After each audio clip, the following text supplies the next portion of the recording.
Өглөөний минь төргийн найзуудаа энэ сайхан өглөөний минь төргий өстой сайхан өглөө байна.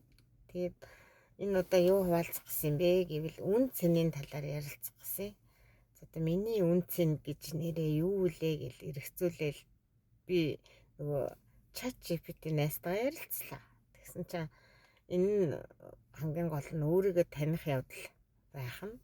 Тэгээд хин нэг нь чамайг санснаар сонгосноор ч юм уу нэмэгдэг зүйл биш байна. Хин нэг нь чамайг орхисноор багасдаг зүйл биш байна. Чиний үнцийн бол чиний зүрх гэж байгаа юм тий. Чи хайрлаж чаддаг, гомдож чаддаг, мэдэрч чаддаг. Чиний ухамсар гэж байгаа юм бас. Чи өөрийгөө хамгаалах зарчимтай болсон гэдэг. 3 дугаар чиний бодол. Чи би нөхөөс биш гэж ойлгосон.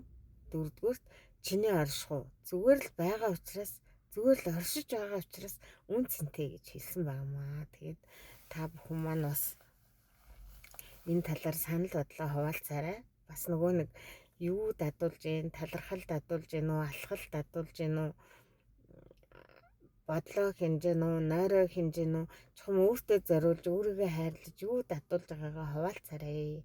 Баярлалаа. Өнөөдрийг сайхан өнгөрүүлээрэй. Сайхан өдөр байна уу.